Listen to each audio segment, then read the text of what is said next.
Hello everyone, welcome to our YouTube channel Akanksha GSO. आज की इस वीडियो में हम लोग देखेंगे एस्टेट के लिए क्लास देखेंगे। एस्टेट के लिए हम देखेंगे सोशल साइंस का प्रीवियस ईयर क्वेश्चन, ये 2011 का है। इसके लिए एस्टेट की क्लास के लिए मैं अलग से फ्रांसीसी क्रांति का क्वेश्चन करा चुकी हूँ, थ्योरी भी, और अलग से हम पूरा सोशल साइंस कवर करेंगे एनसीईआरटी और एससीईआरटी से भी, तो और साथ में प्रीवियस ईयर भी करते चलेंगे। तो हम देखते हैं इसमें पहला क्वेश्चन जो 2011 में आया था। इसमें पूछा चीन और भारत के मध्य कौन सी रेखा। देखो, चीन और भारत के बीच मैकमोहन रेखा है। अगर पूछ लेगा भारत और पाकिस्तान के बीच कौन सी रेखा है, तो रेडक्लिफ रेखा है। और पूछ लिया अफगानिस्तान और पाकिस्तान के बीच कौन रेखा है, तो डूरंट रेखा है। इसका नाम जरूर से याद रखिएगा। और भारत और चीन के मध्य रेखा का नाम मैकमोहन रेखा है। इस रेखा का निर्धारण 1914 में शिमला मैकमोहन के द्वारा निर्धारित किया गया था। ये जरूर से याद रखिएगा आप लोग। अगला क्वेश्चन है, भारतीय संविधान का कौन सा अनुच्छेद प्रारंभिक शिक्षा को प्रत्येक बच्चे का मौलिक अधिकार। देखो, प्रारंभिक शिक्षा का अधिकार जो है प्रत्येक बच्चों का मौलिक अधिकार है, तो कौन से अनुच्छेद में बताया गया? आर्टिकल 21A में, अनुच्छेद 21A में बताया गया, याद रखिएगा। 86वें संविधान संशोधन वर्ष 2002 के द्वारा देश के 6 से 14 वर्ष के बच्चों के लिए अनिवार्य निःशुल्क शिक्षा की व्यवस्था की गई है, तथा इसे क्या किया गया? भारतीय संविधान के अनुच्छेद 21A के अंतर्गत मौलिक अधिकार के रूप में दिया गया है। लेकिन एक चीज़ याद रखिएगा, दिव्यांग बालक जो है ना, उनके लिए एज जो है 6 से लेकर 18 तक है। ये याद रखिएगा, दिव्यांग बालक के लिए 6 से 18 तक है।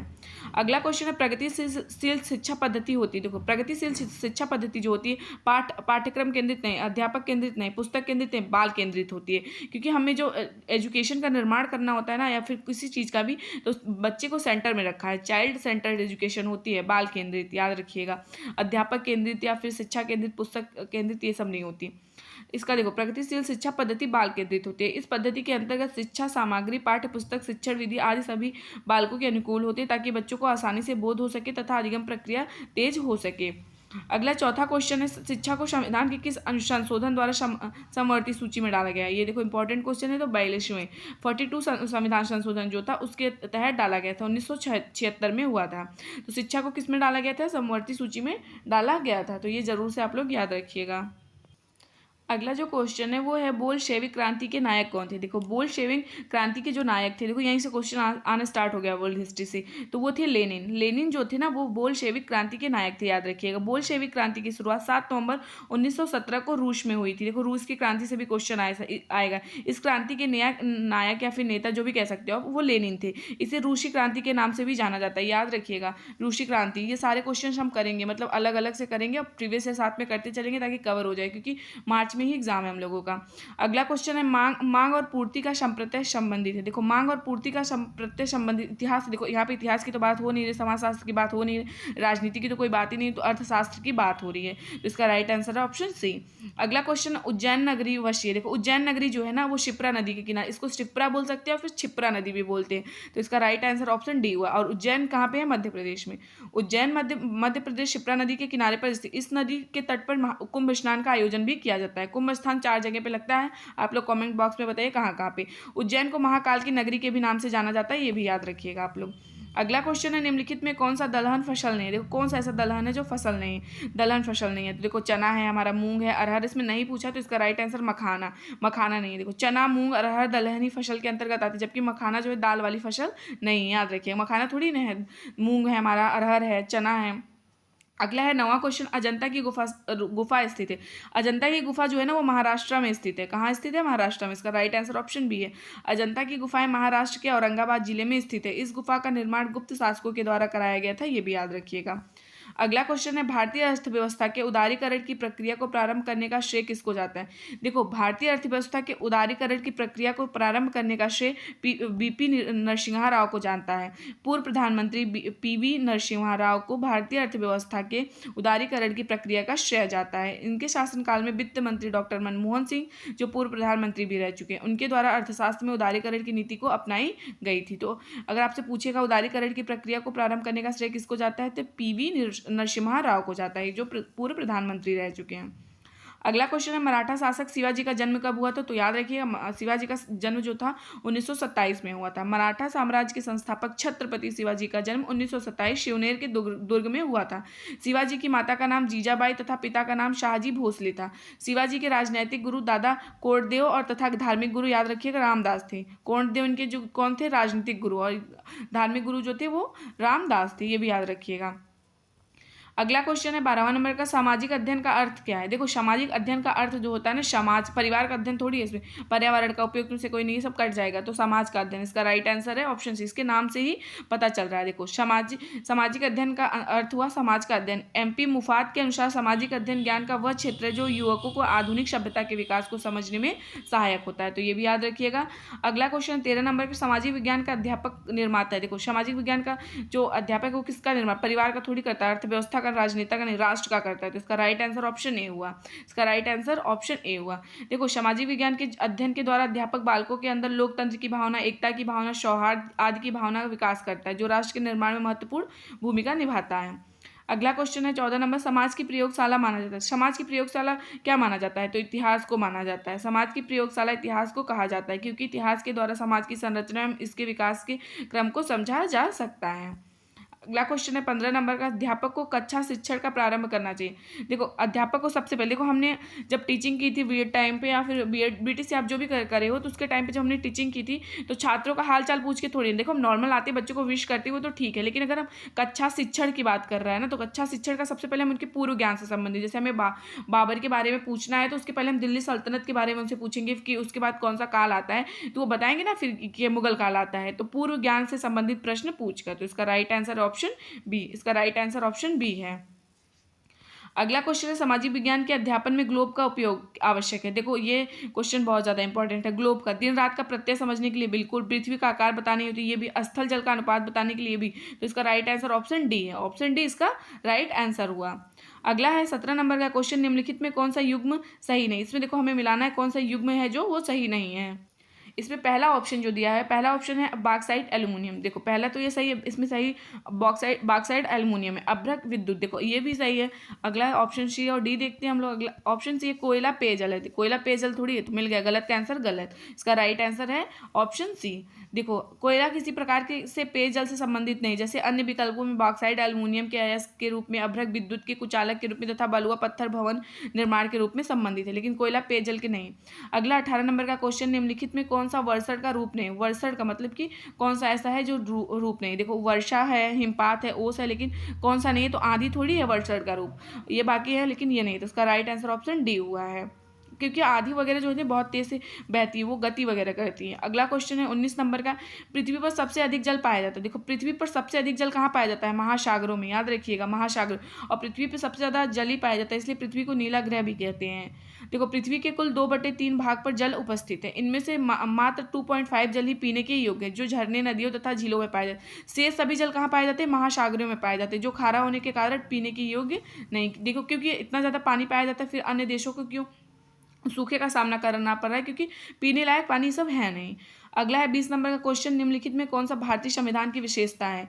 यह सबसे विशाल है। देखो विशाल, सबसे विशाल मतलब सबसे बड़ा है, ये इतना मतलब कि सही आंसर नहीं लग रहा। दूसरा देखते हैं, इनमें अनेक देशों के संविधान से प्रावधानों को लिया गया है, यह लचीला है और ये उपयुक्त सभी। देखो इसमें पूछ रहा है कि कौन कौन सा सही है, तो देखो विशाल तो है, भारतीय संविधान जो है ना वो सबसे ज़्यादा लिखा हुआ है, मतलब कि सबसे ज़्यादा विशाल है, लिखा गया मतलब बहुत ज़्यादा है। इनमें अनेक देशों, हाँ हमारे संविधान से अनेक देशों से लिया, जैसे नीति निर्देशक तत्व वगैरह वगैरह आयरलैंड से लिया गया है, मौलिक अधिकार अमेरिका से लिया गया, तो अलग अलग चीज़ें ली गई हैं। यह लचीला भी है, तो इसका राइट आंसर ऑप्शन डी है, उपयुक्त सभी। देखो उपयुक्त सभी कथन भारतीय संविधान की विशेषताएं, याद रखिएगा यह विश्व का सबसे विशालतम संविधान है, कठोरता एवं लचीलेपन का समन्वय है, अनेक देशों के संविधानों से के प्रावधानों को ग्रहण किया गया है, मौलिक अधिकारों को संरक्षित किया गया है, संसदात्मक व्यवस्था को मतलब उल्लेख किया गया है, संसदीय व्यवस्था जो होते हैं हमारे उसका उल्लेख भी किया गया।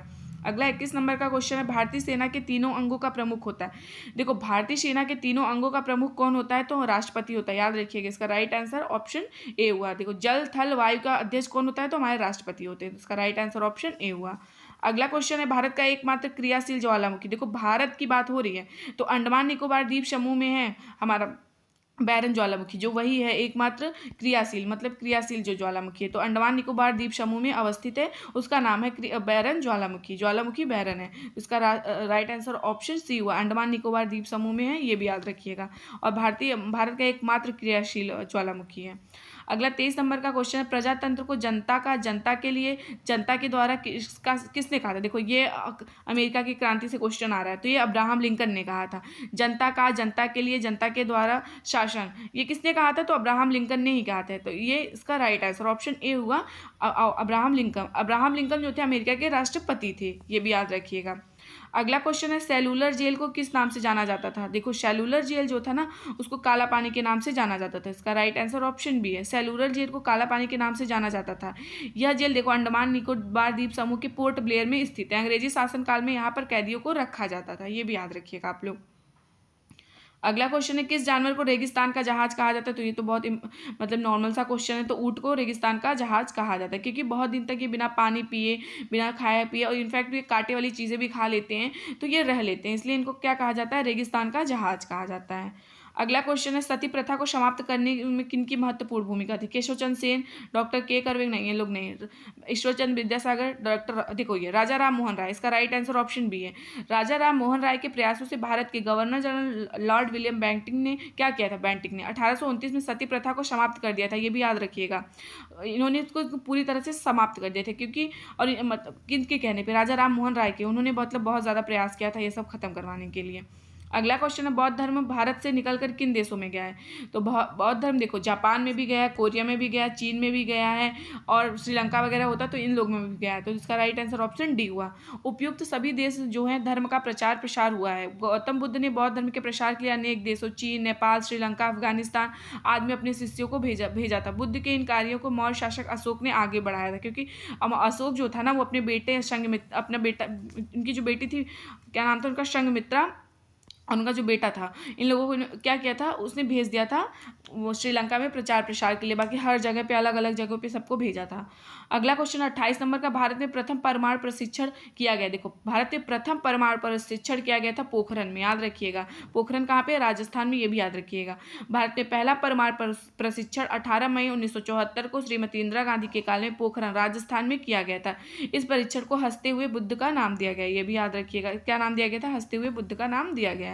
अगला क्वेश्चन है, बिस्मिल्लाह खां संबंधित थी। देखो बिस्मिल्लाह खां तबला वादन, बांसुरी नहीं, से नहीं, संतूर से नहीं, शहनाई से थी, क्योंकि जब हमारा भारत आज़ाद हुआ था उस टाइम पे सुबह सुबह इन्होंने अपनी मतलब शहनाई बजाई थी। तो बिस्मिल्लाह खां शहनाई वादन से, इसका राइट आंसर है शहनाई वादन। इनका संबंध बनारस घराने से है, ये भी याद रखिएगा। बनारस घराने से संबंधित हैं, ये भी याद आप रखिएगा। चंद्रगुप्त मौर्य के गुरु थे। देखो बहुत ज़्यादा इंपॉर्टेंट क्वेश्चन है। चंद्रगुप्त के गुरु कौन थे, तो चाणक्य, या फिर आप उन्हें कौटिल्य भी कह सकते हैं। इनका नाम दो, चाणक्य, कौटिल्य। अब देखो इनके बारे में देखते हैं। मौर्य वंश के संस्थापक चंद्रगुप्त मौर्य के गुरु चाणक्य थे। चाणक्य का मूल नाम विष्णुगुप्त था, ये भी याद रखिएगा। इनका एक नाम और है, इन्हें कौटिल्य के नाम से भी जाना जाता। चाणक्य ने राजनीति आधारित अर्थशास्त्र नामक पुस्तक की रचना इन्हें नहीं की थी। भारत का मैकियावेली इन्हें ही कहा जाता है। अब आप बताइए, भारत का शेक्सपियर किसको कहा जाता है, तो कालिदास को, ये याद रखिएगा। और भारत का मैकियावेली किसको कहा जाता है, तो इनको चाणक्य को कहा जाता है। अगला क्वेश्चन है, भारत के सबसे ऊंचाई पर स्थित नागरिक हवाई अड्डा क्या है। तो लेह में जो है भारत का सबसे ऊंचाई पर स्थित नागरिक हवाई अड्डा है ये। तो इसका राइट आंसर ऑप्शन ए हुआ। अगला क्वेश्चन है, सबसे कम श्रमिकों की आवश्यकता वाला उद्योग। देखो सबसे कम श्रमिक की आवश्यकता कहाँ पे होती है, वो श्रमिक की बात कर रहा है। वस्त्र उद्योग जरूर होती है, कृषि में भी होती है, श्रमिक काम करते हैं तभी तो होता है। इस्पात उद्योग, देखो इस्पात उद्योग में, तो इसका राइट आंसर ऑप्शन बी हुआ। देखो दिए गए विकल्प में इस्पात उद्योग में सबसे कम श्रमिकों की आवश्यकता होती है, क्योंकि इस विकल्प के अकॉर्डिंग यही आंसर सही है। रेलवे में भी जरूरत होती है, क्योंकि ट्रैक वगैरह बिछाना होता है। अगला क्वेश्चन, 2011 की जनगणना के अनुसार सर्वाधिक साक्षर वाला प्रदेश कौन सा। सबसे ज़्यादा पढ़ा लिखा कोई अगर प्रदेश है तो वो है बिहार, याद रखिएगा। उसका राइट आंसर ऑप्शन सी है, बिहार। 2011 की जनगणना के अनुसार सर्वाधिक साक्षरता वाला राज्य केरल है। इसमें यहाँ पे 94% लोग पढ़े, तथा सबसे कम साक्षरता वाला जिला जो है बिहार, 61.8% है। महाराष्ट्र की साक्षरता 82.3% है। गुजरात की साक्षरता 78% है। अगर पूछेगा जनसंख्या के अकॉर्डिंग सबसे ज़्यादा किसकी मतलब है, तो वो है अपने उत्तर प्रदेश का। अगला है, सर्च इंजन क्या है। सर्च इंजन क्या है, देखो सर्च इंजन हम लोग गूगल हो गया, किसी चीज़ पे खोजते ही तो है ना, इंटरनेट खोजी, इसका नाम याद रखिए। खोजी मोटर ये सब नहीं, खोजी वाहन थोड़ी, ये सभी थोड़ी, ये सब कट गया। तो इंटरनेट खोजी, इसका राइट आंसर ऑप्शन ए है। जैसे गूगल हो गया, मोजिला क्रोम हो गया, इस पर हम लोग ढूंढते ही तो हैं। अगला हो गया 35 नंबर का, चुनाव आयोग का मुख्यालय कहाँ है। देखो चुनाव आयोग का मुख्यालय कहाँ पे, याद रखिएगा दिल्ली में। चुनाव आयोग का मुख्यालय नई दिल्ली में स्थित है। चुनाव आयोग एक संवैधानिक संस्था है, इसका प्रमुख कार्य चुनाव मतलब कि चुनाव कराना होता है। ये 3 संसदीय मतलब संस्था है जिसमें एक प्रमुख चुनाव आयुक्त तथा 2 चुनाव आयुक्त होते हैं, एक हेड होते हैं, 2 चुनाव आयुक्त होते हैं, ये भी याद रखिएगा। अगला क्वेश्चन है 36 नंबर का, कौन सी संस्था बैंकों के कामकाज पर नियंत्रण रखती है। कौन सी संस्था, तो रिजर्व बैंक, भारत का आरबीआई बैंक है वही रखता है। और इसकी स्थापना कब हुई थी, 1 अप्रैल 1935 को भारत के आरबीआई बैंक का स्थापना हुई थी। 1 जनवरी 1949 को आरबीआई का राष्ट्रीयकरण कर दिया गया था, ये भी याद रखिएगा, ये भी इंपॉर्टेंट क्वेश्चन है, जरूर से याद रखिएगा। अगला क्वेश्चन है निम्नलिखित में कौन सा व्यापारिक फसल नहीं। इसमें व्यापारिक फसल की बात कर रही है। देखो मखाना है व्यापारिक फसल, जूट है हमारा, कपास है लेकिन मक्का नहीं है। देखो मखाना, जूट, कपास तथा गन्ना आदि भारत की प्रमुख वाणिज्यिक फसलें, जबकि देखो ये सब जो है ना, देखो मखाना हो गया, जूट हो गया, कपास और गन्ना, ये भारत की वाणिज्यिक की फसल है, मतलब व्यापार के लिए, या जबकि मक्का जो है वाणिज्यिक की फसल नहीं, ये खाद्य फसल है, खाने के लिए हम लोग यूज़ करते हैं। तो इसका राइट आंसर ऑप्शन बी हुआ। देखो नहीं पूछा है तो नहीं है। अगला है गरीब रथ क्या है। देखो गरीब रथ क्या है, यात्री गाड़ी है, ये भी देखो बहुत ज़्यादा इंपॉर्टेंट है। देखो बिहार से क्वेश्चन जरूर आएगा, एससीईआरटी से क्वेश्चन बहुत आता है। आप देखेंगे बीपीएससी का भी जो एग्जाम हुआ उसमें भी मतलब कि एससीईआरटी से एनसीईआरटी से ज़्यादा एससीईआरटी से क्वेश्चन आए, तो हम एससीईआरटी को भी अब कंप्लीट करेंगे क्योंकि बीपीएससी अगस्त में फिर एग्जाम कराने वाला है, तो हम इस बार मतलब प्रॉपर एनसीईआरटी एससीईआरटी कंप्लीट करते चलेंगे। इसमें देखो तो ये क्या है, गरीब रथ की यात्री गाड़ी ट्रेन है, मतलब इसका राइट आंसर यात्री गाड़ी हुआ। इसकी शुरुआत पूर्व रेल मंत्री लालू प्रसाद यादव ने की थी। यह एक एयर कंडीशन युक्त ट्रेन है जो कम आय वाले व्यक्तियों को ध्यान में रखकर चलाई गई। तो यात्री गाड़ी याद रखिएगा, इसका राइट आंसर ऑप्शन सी है। अगला 39 नंबर का क्वेश्चन है, भारत का सबसे लंबा रेलवे प्लेटफॉर्म क्या है। तो भारत का सबसे लंबा रेलवे प्लेटफॉर्म है खड़गपुर। खड़गपुर प्रश्न पूछने के समय देखो इसमें पश्चिम इसमें देखो खड़गपुर दिया, इसके अकॉर्डिंग की बात जब भी होगी ना तो खड़गपुर दिया है। अगर सबसे लंबा अगर इसमें गोरखपुर होता ना तो गोरखपुर लगाती है, आप लोग याद रखिएगा। वर्तमान में भारत के साथ विश्व का भी सबसे लंबा प्लेटफॉर्म कौन है, गोरखपुर, उत्तर प्रदेश में। गोरखपुर में उत्तर पूर्व रेलवे का मुख्यालय, याद रखिएगा। लेकिन इसमें ऑप्शन में इस ऑप्शन के अकॉर्डिंग तो खड़गपुर में, तो इसका राइट आंसर ऑप्शन डी हुआ। और खड़गपुर कहाँ है, पश्चिम बंगाल में है, ये जरूर से याद रखिएगा। भारत का सबसे शुष्क क्षेत्र क्या है। भारत का सबसे शुष्क क्षेत्र जो है ना वो पश्चिम साइड जो है वो सबसे शुष्क क्षेत्र है। इस क्षेत्र में संपूर्ण राजस्थान का मरुस्थलीकरण भूभाग भी आता है। अगला 41 नंबर का क्वेश्चन, निम्न में कौन सा भिन्न है। देखो इसमें पूछ रहा है कौन सा भिन्न है। देखो इसमें सागर, नदी, झील, तालाब, तो इसमें भिन्न कौन सा है, तालाब भिन्न है। क्योंकि देखो ये अन्य विकल्प जो है प्राकृतिक है, जबकि तालाब जो है इसको हम लोग खुदवाते हैं, मतलब खुदवा के बनाया जाता है तालाब ना, तो ये कृत्रिम है। बाकी सब सागर प्राकृतिक है, नदी झील ये सब प्राकृतिक है, तो इसका राइट आंसर ऑप्शन डी हुआ, तालाब।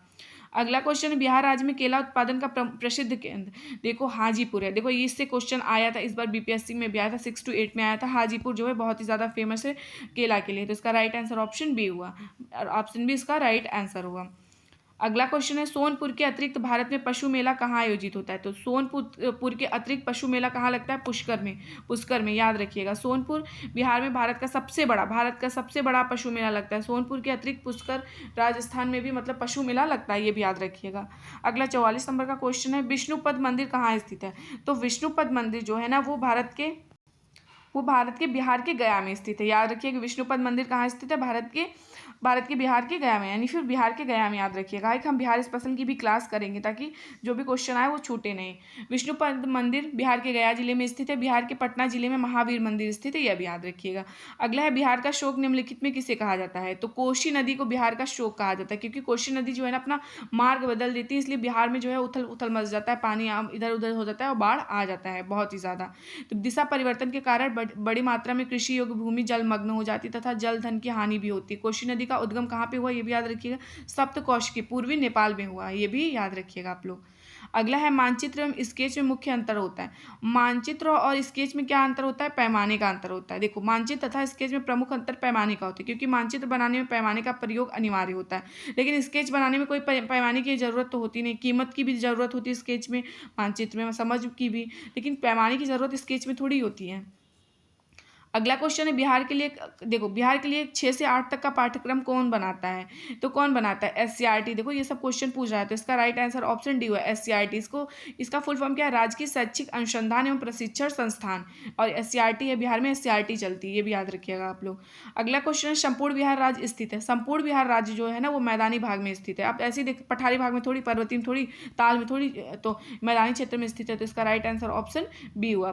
पूरे भारत में भूमि के 43% भूभाग पर मैदानी क्षेत्र का विस्तार। इस मैदानी क्षेत्र के अंदर बिहार आता है, उत्तर प्रदेश आता है, हरियाणा आता है, पंजाब राज्य आता है, याद रखिएगा। अगला है बिहार की प्रचलित कला है। तो बिहार की प्रचलित बहुत ही ज़्यादा फेमस है मधुबनी। मधुबनी, तो इसका राइट आंसर है मधुबनी। बिहार की राज्य की प्रचलित चित्रकला शैली मधुबनी है। और इस शैली में स्त्री चित्र की प्रमुखता है। मतलब कि देखो चित्र में जो होता है ना, स्त्री वगैरह अपना वो बनाती है फेमस, और स्त्री वगैरह का भी डिज़ाइन भी किया जाता है, मतलब उन्हीं के अकॉर्डिंग बनाया जाता है, उनका चित्र बनाया जाता है। अगला है बिहार का प्रसिद्ध पर्व क्या है? बिहार का प्रसिद्ध पर्व दुर्गा पूजा। देखो पश्चिम बंगाल। वैशाखी भी नहीं है, ये सभी नहीं। छठ पूजा बहुत ही ज़्यादा फेमस, तो इसका राइट आंसर ऑप्शन बी हुआ। देखो क्या होता है, ये अक्टूबर नवंबर में दिवाली के बाद मनाया जाता है, ये भी याद रखिएगा, जिसमें सूर्य को अर्घ्य दिया जाता है। सब लोग सूर्य भगवान की पूजा करते हैं। अगला क्वेश्चन 51 नंबर का क्वेश्चन है सामाजिक अध्ययन से संबंधित सामाजिक विषय का ज्ञान दिया जाता है। देखो सामाजिक अध्ययन से संबंधित सामाजिक अध्ययन से संबंधित सामाजिक विषय का ज्ञान दिया जाता है।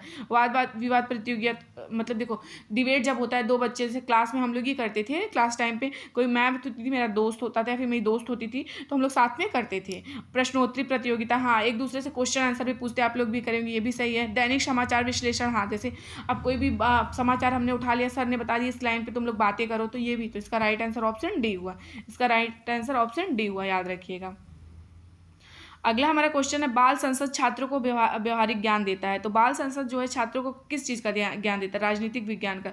देखो ये एससीईआरटी में क्वेश्चन आए, बहुत ही ज़्यादा इंपॉर्टेंट है, एससीईआरटी से सारे क्वेश्चन आए, तो याद रखिएगा आप लोग, ये सारे एससीईआरटी से क्वेश्चन पूछ रहा है।